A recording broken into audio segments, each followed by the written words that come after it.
ইন্দোনেশিয়ায় একটি খুবই অদ্ভুত ও ভয়ানক জাদুবিদ্যার কথা প্রচলিত আছে। শোনা যায় একটি বিশেষ রূপার সূচ কপালে ঢুকিয়ে দিলেই মানুষ নাকি চির যৌবন পায় আর জীবনভর অগণিত সম্পদও ভোগ করতে পারে। কিন্তু এই উপহারের আড়ালে লুকিয়ে আছে এক রক্তহৈমসিক মূল্য, যা শুনলে বিশ্বাস নড়বড়ে হয়ে যায়। শুরুতে টালি এসব কথাকে কেবল গুজব ভেবেছিল, কিন্তু সব ধারণা বদলে যায় সেই দিন যখন তার ভাই হঠাৎ আতঙ্কিত মুখে এসে জানায় তাদের মা জেনি নাকি গুরুতর অসুস্থ। এ কথা শুনে টালির মুখ ভার হয়ে যায়, কারণ এতে তার মনে পড়ে যায় সেই পুরনো ক্ষত, যেদিন তাদের মা নির্দয়ভাবে দু ভাইবোনকে ছেড়ে চলে গিয়েছিল। কার্ল টালিকে বোঝায়, মা যখন অসুস্থ তখন পুরনো রাগ ভুলে যাওয়া উচিত। রক্তের সম্পর্কের তো আর চিরদিনের অভিমান হয় না। কিন্তু কার্লের এই উদ্বিগ্ন আচরণের আসল কারণ অন্য। সে বাইরে প্রচুর ঋণে জর্জরিত, তাই সে চায় মায়ের কাছে ফিরে গিয়ে কিছু টাকা নিতে, সেই ঋণ শোধ করার জন্য। কিন্তু তারা কোনোভাবেই কল্পনাও করেনি মা জেনি এতটাই অসুস্থ যে নিজে থেকে উঠে দাঁড়াতেই পারছেন না। মাকে বিছানায় শুয়ে থাকতে দেখে টালির দুই সন্তানও হতবাক হয়ে যায়, কারণ জেনির চেহারা দেখে মনে হয় তিনি বয়সে যেন টালির চেয়েও ছোট। মায়ের ইশারায় ছোট মেয়ে শিয়া এগিয়ে গিয়ে তাকে ডাক দিল। ঠিক তখনই জেনি হঠাৎ শিয়ার বাহু শক্ত করে ধরে ফেলেন। ভাগ্য ভালো, পাশে থাকা গৃহপরিচারিকা দ্রুত তাকে শান্ত করে হাত ছাড়িয়ে নেয়। মায়ের এই অবস্থা দেখে টালির মন খারাপ হয়ে যায়, কিন্তু কার্ল অন্য পথে। সে সরাসরি জেনির কক্ষে ঢুকে খোঁজাখুঁজি শুরু করে দেয়। সেখানে সে প্রচুর মূল্যবান জিনিস খুঁজে পায়, আর পায় একটি অদ্ভুত ভয়ঙ্কর মুখোশ, যা আলমারির ভেতর লুকানো ছিল।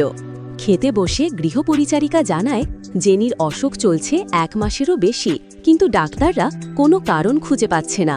কার্ল বলে, হয়তো কোনো অশুভ আত্মা তাকে আক্রমণ করেছে, একজন শামান আনলে ভালো হয়। কিন্তু টালি রেগে যায়। তার মতে এসব জাদুটোনা বাজে কথা, অসুখ হলে ডাক্তার দেখাতে হয়। এ নিয়েই ভাই বোনের মধ্যে তর্ক শুরু হয়। পরের দিন সকালে শিয়া তার ছোট ভাই হানিকে খেলনা খুঁজে দিতে গিয়ে মায়ের ঘরে অদ্ভুত শব্দ শুনতে পায়। ভয়ে ভয়ে সে ঘরে ঢোকে। তার অনুমান ঠিক, খেলনা গাড়িটি বিছানার নিচে ছিল। সে খেলনাটি নিতে নিচু হতেই হঠাৎ পুরো বিছানাটি তীব্রভাবে কাঁপতে শুরু করে। চিৎকার শুনে কার্ল দৌড়ে আসে। সে মাকে ধরে বিছানায় শুইয়ে দিলেও জেনি উন্মাদের মতো কাঁপতে থাকে, নিয়ন্ত্রণেই আসে না।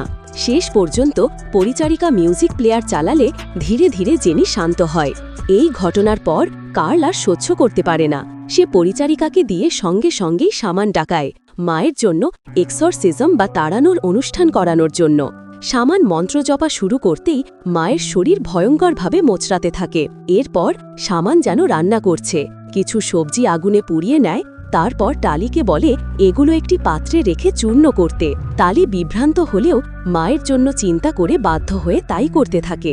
শামান হঠাৎ একটি ছোট ছুরি বের করলেন। তিনি একটি বেগুন চিড়ে দেখালেন, আর ভেতর থেকে বের হতে লাগলো টাটকা লাল রক্ত। এত অস্বাভাবিক দৃশ্য দেখে টালি ভয়ে ভয়ে তার কাজ আরও দ্রুত করতে লাগলো। কিন্তু ঠিক তখনই শামান তাকে থামিয়ে দিলেন এবং কার্লকে সামনে আসতে বললেন। শামান আবার মন্ত্র জপা শুরু করতেই মায়ের শরীর আরও প্রবলভাবে কাঁপতে লাগলো, ঠিক যেন তিনি কোনো শক্তিশালী অশুভ শক্তির বিরুদ্ধে লড়ছেন। শামান যখন পবিত্র জল ছিটিয়ে দিলেন, মায়ের শরীর থেকে হঠাৎ সাদা ধোঁয়া উঠতে শুরু করলো। ঘরের সব আলো এলোমেলোভাবে ঝলকাতে লাগলো, মনে হচ্ছিল ঘরটাই যেন শ্বাস নিচ্ছে। কার্ল একবার এগিয়ে গেলে শামান মায়ের শরীর থেকে একটি রূপার সূঁচ টেনে বের করছিলেন, আর পুরো বাড়ি ভরে উঠেছিল জেনির বেদনায় ভরা আর্তচিৎকারে। এভাবে দুজনের সহায়তায় শামান অল্প সময়ে সব সূঁচ বের করতে সক্ষম হল। মা শান্ত হয়ে গেলে টালি ভেবেছিল এবার এগিয়ে গিয়ে দেখবে, কিন্তু ঠিক তখনই জেনির শরীর হঠাৎ প্রবল খিঁচুনিতে কাঁপতে লাগল। আর কয়েক সেকেন্ডের মধ্যেই ভাই বোনের চোখের সামনে মায়ের শরীর শুকিয়ে কাঠ হয়ে গেল, যেন তিনি বহুদিন আগেই মারা গিয়েছিলেন। শামান বললেন, এই রূপার সূঁচ চিরযৌবন দেয় ঠিকই, কিন্তু তার বিনিময়ে চরম মূল্য দিতে হয়। জেনি আসলে কি মূল্য দিয়েছেন তিনি জানেন না। মায়ের মৃত্যু স্বাভাবিক নয়, তাই তাকে প্রচলিতভাবে কবর দেওয়া যাবে না। 7 দিন পরে তাকে পাথরের গুহার ভেতরে জল সমাধি দিতে হবে, না হলে অনাকাঙ্ক্ষিত ঘটনা ঘটতে পারে।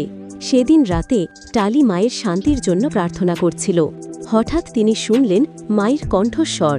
সে বুঝতে পারল না এটা কি তার ক্লান্তির বিভ্রম নাকি সত্যিই মৃতদেহ কথা বলছে। সে কাপড় সরাতে যাচ্ছিল, ঠিক তখনই দৌড়ে এসে পরিচারিকা তাকে থামায়। সে বলে, তুমি খুব ক্লান্ত, তাই এভাবে শুনতে পাচ্ছ। কিন্তু অদ্ভুত ঘটনা এখানেই শেষ হয়নি। রাত গভীর হতেই শিয়ার কানে ঘণ্টার মতো টুংটাং শব্দ শোনা গেল। তারপর দরজার বাইরে ঝাপসা এক ছায়া দেখা দিল, যা হঠাৎ করেই মিলিয়ে গেল। শিয়া ভয়ে ভয়ে দরজা খুলে দেখল বাইরে সত্যিই কেউ নেই। কিন্তু বিছানায় ফিরে আসতে না আসতেই এক পাশের চেয়ারটি নিজে থেকে দুলতে শুরু করল। এই শব্দ শুনে টালি এসে দেখল ঘরে কিছুই নেই। সে ভাবল মেয়ের দুঃস্বপ্ন হয়েছে। পরের দিন হানি লুকিয়ে শিয়ার ফোন দিয়ে লাইভ চালু করে ফেলেছিল। ধরা পড়ার ভয় পেয়ে সে দৌড়ে নানির আগের ঘরে ঢুকে পড়ে। হানি ভেবেছিল আলমারিতে লুকালে আর কেউ তাকে খুঁজে পাবে না। বোন যখন খুঁজে পাচ্ছিল না হানিকে, ঠিক তখনই ভয়ে কাঁপতে থাকা হানি চিৎকার করে বলল, আলমারির ভেতর কেউ আছে। শিয়া পুরো আলমারি তন্ন তন্ন করে দেখল, কিন্তু সেখানে কিছুই ছিল না।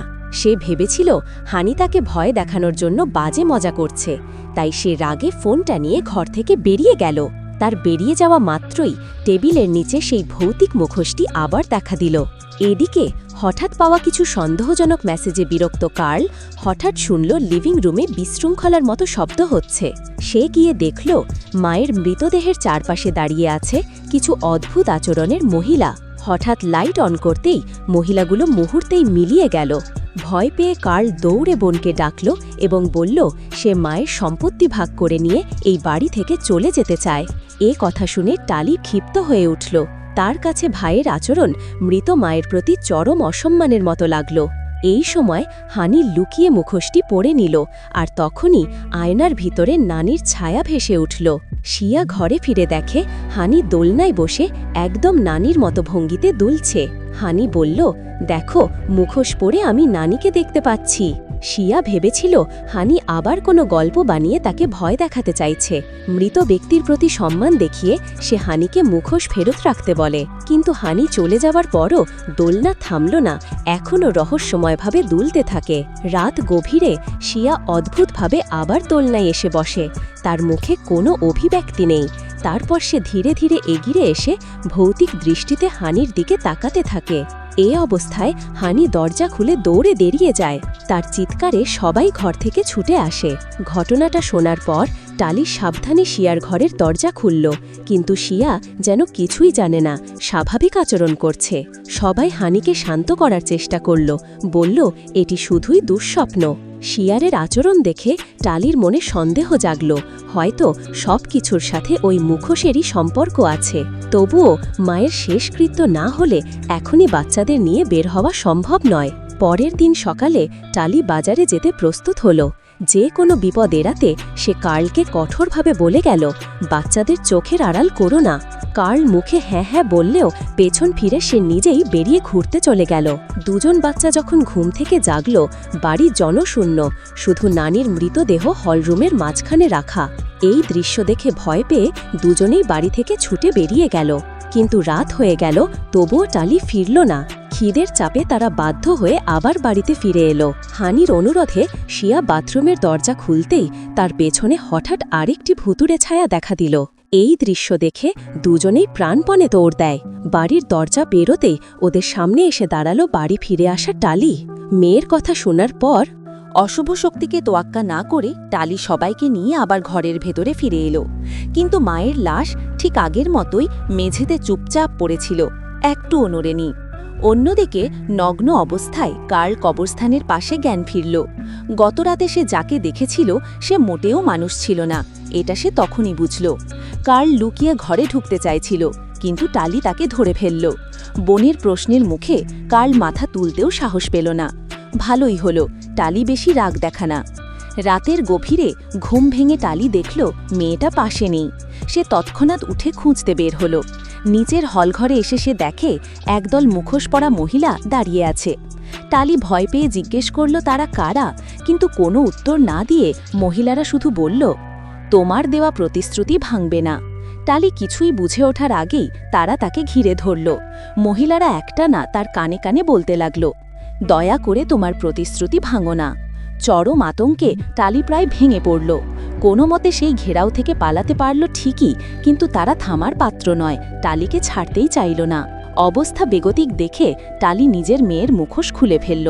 আশ্চর্যভাবে ঠিক সেই মুহূর্তেই সব মুখোশ পরা মহিলা হাওয়ায় মিলিয়ে গেল। এই ঘটনার পর টালি সিদ্ধান্ত নিল, যাই হোক আর দেরি নয়, সে মুখোশটা পুড়িয়েই ফেলবে। তারপর সবার নিরাপত্তার কথা ভেবে মায়ের দেহটা তৎক্ষণাৎ দাফনের ব্যবস্থা করল। কার্ল আপত্তি জানাতে চাইলেও টালি আর পিছিয়ে আসেনি। সেদিনই তারা মায়ের দাফন সম্পন্ন করল। কিন্তু ফেরার পরই অদ্ভুত ঘটনা শুরু হলো। বাড়িতে ঢোকার সাথে সাথেই অসংখ্য মাছি উড়ে এলো, আর সবচেয়ে ভয়ঙ্কর বিষয়, মায়ের লাশ আবার ঘরের মাঝখানে ফিরে এসেছে। সবাই বাড়ি থেকে বেরিয়ে পালাতে চাইল, কিন্তু পথে একজন মহিলা এসে তাদের পথ আটকাল। দেখতে অবিকল তাদের মৃত মায়ের মতো। ভয়ে দিশেহারা পরিবারটি বাধ্য হয়ে বাড়িতেই ফিরে এলো। রাতে সবাই ঘুমিয়ে পড়ার পর কার্ল হঠাৎ জেগে দেখে মায়ের লাশ ঠিক তার সামনে দাঁড়িয়ে আছে। ভয়ে সে দৌড়ে পালাতে চাইল, কিন্তু পুরো বাড়ি ভরে গেছে সেই মুখোশ পরা মহিলায়। এক নিমিষে তারা কার্লকে ঘিরে ধরল। একজন মহিলা হাত নাড়তেই কার্ল সোজা সুইমিং পুলে ছিটকে পড়ে সংজ্ঞা হারাল। পরিবার এবং সামান তান্ত্রিক এসে তাকে উদ্ধার করল। অনেক ডাকাডাকির পর কার্লের হোশ ফিরে এলো। আজ মায়ের মৃত্যুর ৭ম দিন, তাই সামান সবাইকে নিয়ে পাহাড়ের গুহায় গেল মাকে জলসমাধি দেওয়ার জন্য। মায়ের দেহটি আবার প্রস্তুত করা হলো। সামানের নির্দেশ অনুযায়ী কার্ল ধীরে ধীরে দেহটিকে পানির মধ্যে নামালো। সামান কিছু মন্ত্র পাঠ করল, তারপর কার্লকে বলল, রূপার সূঁচটা দাও। কার্ল ভয় পেয়েছিল, তবুও কাপড়ের ছোট্ট পুটলিটা তার হাতে দিল। সামান সেটা মায়ের বুকে গুজে দিল এবং আবার মন্ত্রপাঠ শুরু করল। অল্প পরেই মায়ের দেহ পানির নিচে ডুবতে লাগল। সবকিছু যেন অবশেষে শান্ত হয়ে এসেছে, এমনটাই মনে হচ্ছিল। টালি ঠিক করল পরদিন সকালে সবাইকে নিয়ে এখান থেকে চলে যাবে। কিন্তু সেই রাতেই ব্যাগ গুছাতে গিয়ে সে হঠাৎ দেখল যে মুখোশ সে পুড়িয়ে ফেলেছিল সেটা আবার ঠিকঠাক অবস্থায় ফিরে এসেছে। আরও ভয়ঙ্কর ঘটনা ঘটল এরপর। টালি যেন নিজের নিয়ন্ত্রণ হারিয়ে আয়নার সামনে গিয়ে দাঁড়ালো এবং ধীরে ধীরে সেই অভিশপ্ত মুখোশটি নিজের মুখে পড়তে শুরু করল। টালি যখন মুখোশটি মুখে পড়ে, ঠিক সেই মুহূর্তে তার চোখের সামনে ভেসে উঠল তার মায়ের যুবক বয়সের স্মৃতি। ১৯৮৭ সালের গ্রীষ্ম। তখন তরুণী জেনি একটি সন্তানের জন্ম দিয়েছিলেন, কিন্তু চরম অপুষ্টির কারণে তিনি শিশুকে দুধ খাওয়াতে পারতেন না। তার স্বামীও ছিল সম্পূর্ণ অক্ষম, এমনকি শিশুর জন্য দুধের গুঁড়ো কেনার টাকাও সে জোগাড় করতে পারত না। অসহায় জেনি একদিন শিশুটিকে নিয়ে পাহাড়ের সেই গুহায় পৌঁছালেন। সেখানে তিনি নিজের সন্তানকে উৎসর্গ করলেন। শিশুর মৃত্যু হতেই তার সামনে হাজির হল মুখোশ পরা কিছু অদ্ভুত নারী। তাদের মধ্য থেকে এক নারী এগিয়ে এসে জেনির কপালে একটি রূপার সূচ ঢুকিয়ে দিল। সেই মুহূর্তে জেনির সঙ্গে ডাইনির চুক্তি সম্পন্ন হল। একটি ছোট প্রাণের বিনিময়ে তিনি পেতে পারেন অঢেল সম্পদ, সৌন্দর্য আর শক্তি। তখন জেনি ভেবেছিলেন শুধু একটি শিশুই তো, কিন্তু পরে বুঝলেন ডাইনিরা চাইছে তার সমস্ত বংশধরকে। নিজের মেয়েদের বাঁচাতে জেনি বাধ্য হয়ে তাদের বাড়ি থেকে বের করে দিলেন। দুই মেয়ে যতই কাঁদুক, দরজা পেটাক জেনি খুললেন না, কারণ এটাই ছিল তাদের বাঁচানোর একমাত্র পথ। মায়ের অতীত দেখে টালি ভেঙে পড়ল। আয়নার সামনে দাঁড়িয়ে সে বহু বছর পর সেই একটি শব্দ উচ্চারণ করল, মা। অতীতে নিজের লোভের জন্য জেনি গভীরভাবে অনুতপ্ত ছিল, কিন্তু তখন আর কিছু করার ছিল না। শুধু একটাই উপায়, এই অভিশাপ যেন তার সঙ্গেই শেষ হয়ে যায়, নচেত ভবিষ্যতে টালির সন্তানদেরও একই ভাগ্য ভোগ করতে হবে। ছেলেরা হবে বলি, আর মেয়েরা পাবে দানবীয় সৌন্দর্য ও ধন সম্পদ, যার মূল্য চুকাতে হবে ভয়ঙ্করভাবে। জেনি টালিকে বলল, এই দুইটি কাজ তার মৃত্যুর ৭ দিনের মধ্যেই করতে হবে, তা না হলে অভিশাপ অব্যাহত থাকবে। কিন্তু জেনি কথা শেষ করতেই তার পেছন থেকে এক মুখোশ পরা নারী এসে তাকে টেনে নিয়ে গেল। ঠিক তখনই আয়নাটি ভেঙে গেল এবং টালি মুখোশের প্রভাব থেকে মুক্ত হল। এরপর রাগে ফেটে পড়ে টালি কার্লকে খুঁজে বের করল, কারণ সেই মুখোশ তো সে পরিয়ে ফেলেছিল, তাহলে আবার কিভাবে ফিরে এলো। চাপে পড়ে কার্ল স্বীকার করল সে আসলে রূপার সূচগুলো লুকিয়ে রেখেছিল। ওগুলো বেচে জুয়ারের ঋণ শোধ করার পরিকল্পনা ছিল তার। টালি চিৎকার করে বলল, ওগুলো ফিরিয়ে না দিলে আমরা সবাই মরে যাব। কার্ল তড়িঘড়ি করে সূচগুলো বের করল, কিন্তু তখন অনেক দেরি হয়ে গেছে। হানি আর তার বোন জেগে দেখল তারা দুজনেই ছাদের সঙ্গে উল্টো হয়ে লেগে আছে। তার ওপর এক অদৃশ্য শক্তি তাদের জোর করে টেনে নিয়ে যাচ্ছে। টালি আর কার্ল ছুটে এলো, কিন্তু কিছুই করতে পারল না। দুই সন্তানকে শক্তি টেনে বাইরে নিয়ে গেল। ছেলেকে বাঁচাতে মরিয়া টালি আর কার্ল সঙ্গে সঙ্গেই রূপ ওয়ায়া সমস্ত দাচা আমিও দিতে রাজি, আমি যে কোনো মূল্য দিতে রাজি। ডাইনি একটুও দেরি করল না, সঙ্গে সঙ্গে হানিকে পানির উপরে ঠেলে তুলল। হানিকে দেখে টালি ও কার্ল নিজেদের জীবন বিপন্ন করে সরাসরি পানির দিকে ঝাঁপিয়ে পড়ল। অসংখ্য বাধা পেরিয়ে অবশেষে তারা হানিকে টেনে তীরে তুলতে সক্ষম হল। কিন্তু টালি বিস্ময়ে দেখল কার্ল এখনও হ্রদের মাঝখানে আটকে আছে। এটাই ছিল ডাইনির সমান মূল্যে বিনিময়ের নিয়ম। সে কখনোই সহজে কাউকে যেতে দেবে না। হঠাৎ টালির মাথায় বজ্রপাতের মতো মনে পড়ল, সে মুখোশটাকে ধ্বংস করতে ভুলে গেছে। টালি দৌড়ে গিয়ে মুখোশটি তুলে নিল এবং শক্ত করে মাটিতে আঘাত করতে শুরু করল। মুখোশে ফাটল ধরতেই ডাইনির মুখেও গভীর চিরধরা দাগ দেখা গেল। টালি বুঝে গেল এটাই তাদের শেষ সুযোগ। সে আরও জোরে মুখোশটি ভাঙতে লাগল। অবশেষে মুখোশ সম্পূর্ণ ভেঙে চূর্ণ বিচূর্ণ হয়ে গেল। ঠিক সেই মুহূর্তে ডাইনি তীব্র চিৎকার করে ওঠে। তার সঙ্গে থাকা সব মুখোশধারী নারীও বিকট শব্দে বিলীন হয়ে পানির গভীরে ডুবে গেল। কার্ল তখন পানির বাঁধন থেকে মুক্ত হল। টালি ছেলেকে কোলে নিয়ে হাঁপাচ্ছিল। এ ভাবছিল সব শেষ, কিন্তু ডাইনি শেষ চেষ্টা করতেই যেন উঠে এলো। সে হঠাৎই পানির ওপরে ভেসে উঠল এবং কার্লকে শক্ত করে টেনে ধরে পানিতে ডুবিয়ে নিল। টালি পাগলের মতো পানিতে ঝাঁপ দিল, প্রাণপণ চেষ্টা করল ভাইকে টেনে তুলতে, কিন্তু কোনোভাবেই পারল না। সে কেবল অসহায়ভাবে দেখতে লাগল কার্ল ধীরে ধীরে অন্ধকার জলের গভীরে মিলিয়ে যাচ্ছে। অভিশাপও যেন এখানেই শেষ হল না, এ যেন নতুন এক দুঃস্বপ্নের শুরু। ব্যথা শোক ভরা মনে টালি আর ক্ষণমাত্র দেরি করল না। হানিকে বুকে চেপে মেয়েকে পাশে নিয়ে পুরনো বাড়িটি ছেড়ে দ্রুত পালিয়ে গেল, এটাই ভেবে হয়তো এভাবে অভিশাপকে চিরতরে আটকে রাখা যাবে। কিন্তু 100 দিন পর হঠাৎই সেই পরিত্যক্ত পুরনো বাড়ির সব আলো জ্বলে উঠল, আর ঘরের মাঝখানে বসেছিল এক মুখোশ পরা নারী।